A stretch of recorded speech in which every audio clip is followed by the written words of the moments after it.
नमस्कार, मी तृप्ती. माझ्या या व्हिडिओमध्ये तुमच्या सगळ्यांचं खूप स्वागत आहे. आज आपण या व्हिडिओमध्ये पाहणार आहोत की रासायनिक खतांचा वापर कमी करून जैविक खतांचं शेतीसाठी काय महत्त्व आहे, याबद्दल आपण थोडक्यात माहिती घेणार आहोत. ह्या व्हिडिओ करण्यामागचा उद्देशच आहे की रासायनिक खतांचा होणारा दुष्परिणाम टाळणं आणि जैविक खतांमुळे शेतीचं आरोग्य आणि आपलं स्वतःचं आरोग्य कसं टिकवता येईल, याबद्दल आपण थोडक्यात माहिती घेणार आहोत. ही माहिती तुम्हाला कशी वाटली हे कमेंट करून तुम्ही मला नक्की कळवा. शेतामध्ये जेव्हा खर्च कमी आणि उत्पादन जास्त, खर्च कमी होतो आणि उत्पादन जास्त होतं, तेव्हा शेतीतून फायदा झाला असं म्हणतो. आणि आपण सगळ्यात जास्त शेती करत असताना आपण सगळ्यात जास्तीत जास्त खर्च कशावर करतो, तर रासायनिक खतांवर आपण तो खर्च करतो. आणि हा खर्च जर आपल्याला कमी करायचा असेल तर आपल्याला निसर्गात उपलब्ध असलेल्या पोषण तत्वांचा आपल्या शेतीमध्ये समावेश करणं गरजेचं आहे. आणि जेव्हा आपण जैविक गोष्टींचा आपण वापर करणार आहोत, तेव्हा आपला जो रासायनिक खतावरचा खर्च आहे तो ॲटोमॅटिक कमी होणार आहे. आणि हा खर्च कमी होणार आहे, उत्पादन वाढणार आहे. खर्च कमी, उत्पादन जास्त, शेतीमध्ये फायदा. हे अगदी सरळ असं गणित आहे. आणि आपण रासायनिक खतं म्हणजे आपण टिपिकल कोणती वापरतो, तर NPK. आपण आपल्या शेतामध्ये जास्तीत जास्त NPKचा वापर करतो, कारण नायट्रोजन शिवाय किंवा NPK शिवाय आपल्याला आपली शेतीच करणंच शक्य नाही आहे.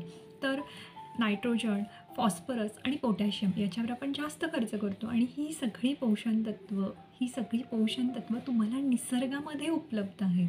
आणि आपण हे सगळं निसर्गात उपलब्ध असतानाही आपण त्याच्यावर पुन्हा खर्च करतो आणि आपला खर्च वाढवत जातो.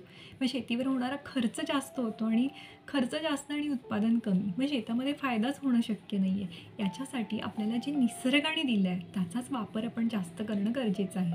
सध्याच्या स्थितीमध्ये असं झालं आहे की केमिकलचा आपण वापर इतका केला आहे की त्याचा परिणाम सगळ्या जीवाणूंवर पण झाला आहे. जीवाणूंचं शेतामधलं प्रमाण कमी झालं आहे. आता जरी हे आपल्याला वाढवायचं असेल, जीवाणूंचं प्रमाण वाढवायचं असेल, तर मार्केटमध्ये असे बरेचसे जीवाणू खतं आहेत की त्याचा वापर करून आपण आपल्या शेतामध्ये जीवाणूंचं प्रमाण पहिल्यांदा वाढवायचे आणि मग त्याच्यातून आपल्याला हळूहळू उत्पादन होणार आहे.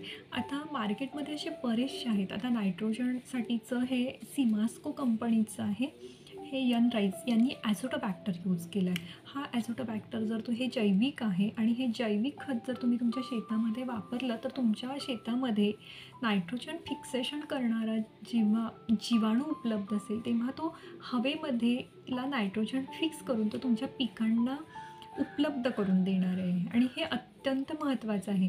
आणि आपण काय करतो की आपल्या शेतामध्ये सगळंच उपलब्ध आहे, पण आपण काय करतो, रासायनिक खतांचा वापर करतो. आता आपण नायट्रोजनसाठी कोणता सोर्स वापरतो, तर युरिया हा केमिकल सोर्स आहे नायट्रोजनचा. आपण शेतामध्ये अगदी सुरुवातीलाच तो पसरवतो.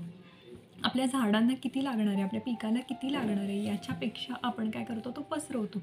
पण झाडांकडे असं काही स्टोअरची कपॅसिटी नाही आहे की ते त्यांना स्टोअर करून ठेवणार आहेत. त्यांना लागेल तेवढाच तो नायट्रोजन घेणार आहे, म्हणजे युरियाचा वापर करणार आहे.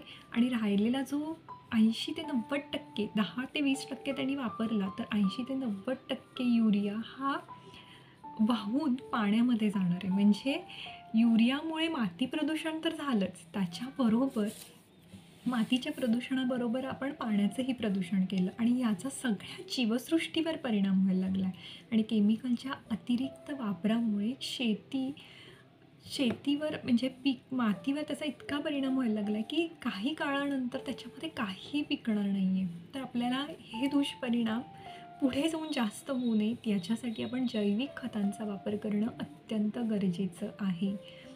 आता सगळ्यांनाच माहिती आहे की 78% नायट्रोजन हवेमध्ये उपलब्ध आहे.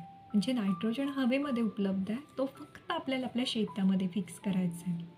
आणि हा फिक्स करण्यासाठी आपल्या मातीमध्ये जे आत्ता प्रमाण कमी झाले, जे काही केमिकलच्या वापरामुळे जीवाणूंचं प्रमाण कमी झाले, तर आत्ता आपण आपल्याकडे उपलब्ध असलेली जी जीवाणू खतं आहेत त्याचा वापर करून पहिल्यांदा आपल्या मातीमध्ये आपण जीवाणूंचं प्रमाण वाढवायचं आहे. नायट्रोजन फिक्सेशन कोण करतं, तर ॲझोटोबॅक्टर आहे, रायझोबियम आहे, ॲसिटोबॅक्टर आहे. ती या जैविक खतांचा वापर करून पहिल्यांदा आपण आपल्या मातीमध्ये जीवाणूंचं प्रमाण वाढवायचं आणि मग ते आपोआप नायट्रोजन जो हवेमध्ये उपलब्ध आहे ते अगदी छान भरपूर प्रमाणात नायट्रोजनचं फिक्सेशन करणार आहे आणि याचा परिणाम आपल्या पिकांवर कोणताही वाईट होणार नाही. तर याचं फिक्सेशन जे आहे हे नैसर्गिक आहे. निसर्गामध्ये या गोष्टी आहेत. त्यामुळं जास्तीत जास्त आपल्याला जैविक खतांचा वापर करणं आणि केमिकलचा वापर कमी करणं अत्यंत गरजेचं आहे. जेव्हा म्हणजे तुम्ही साधा असा प्रयोग करून बघू शकता, की तुमच्या शेतामध्ये गांडुळांचं प्रमाण कमी झालं आहे. सुरुवातीला जेवढे गांडूळ होते तेवढे गांडूळ आता शेतामध्ये नाही आहेत. तुम्ही एक प्रयोग करून बघू शकता, की गांडूळ घ्या आणि त्याच्यामध्ये एखाद्या बाऊलमध्ये, वाटीमध्ये गांडूळ घ्या आणि त्याच्यामध्ये युरिया टाका. लगेच ते मरतात. काही वेळामध्ये गांडूळ मरतात आणि गांडूळ हा असा एक अशी एक म्हणजे मित्रकिडी आहे, की ती तुमची शेती भुसभुशीत करण्याचं काम करते आणि आज त्याचंच प्रमाण इतकं कमी झालं आहे आणि याला फक्त आणि फक्त कारण काय आहे तर रासायनिक खतांचा वापर. जर आपल्याला आपली शेती व्यवस्थित ठेवायची असेल तर जास्तीत जास्त आपल्याला जैविक खतांचा वापर करणं गरजेचं आहे आणि हे आपल्याला सहज शक्य आहे आणि निसर्गाने इतक्या छान गोष्टी केल्यात, ज्या वर्गीय जी झाडं आहेत, ज्याला शेंगा येतात. गुलमोहराचं झाड आहे. गुलमोहराचं झाड जर तुमच्या बांधावर असेल, जर तुम्ही तुमच्या शेताच्या बांधावर जर तुम्ही गुलमोहराची झाडं लावलीत, तर हे अगदी कुठेही याच्या बिया मिळतात आणि पटकन वाढणार आहे. त्याची फार काळजी न घेता हे बांधावर वाढण्यासारखं झाड आहे. ही जर गुलमोहराची झाडं तर तुमच्या बांधावर असतील तर तुम्ही एक मोठी फॅक्टरी, नायट्रोजन फिक्सेशनची फॅक्टरीच उभी केल्यासारखं आहे तुमच्या शेतीसाठी. तुमच्या शेतीच्या पिकांच्या वाढीसाठी हे नायट्रोजन फिक्सेशनचं काम अगदी छान करतात. जे हवेमध्ये उपलब्ध नायट्रोजन आहे तो फिक्स करण्याचं काम ही गुलमोहरासारखी म्हणजे शेंगवर्गीय जी झाडं आहेत ती करतात. तुम्ही जास्तीत जास्त तुमच्या शेताच्या बांधावर ही झाडं लावा. त्यामुळं तुम्ही तुमच्या शेतीसाठी अगदी पूरक असं हे झाड आहे, की जो नायट्रोजन अगदी चांगल्या पद्धतीने फिक्स करतो.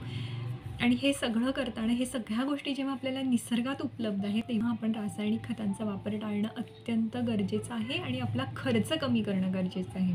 जेव्हा खर्च कमी होईल आणि उत्पादनात वाढ होईल तेव्हा आपोआप शेतीमध्ये फायदा दिसून येईल. ही तुम्हाला माहिती कशी वाटली हे मला तुम्ही कमेंट करून नक्की कळवा. पुन्हा भेटूयात एका छानशा माहितीसोबत. धन्यवाद.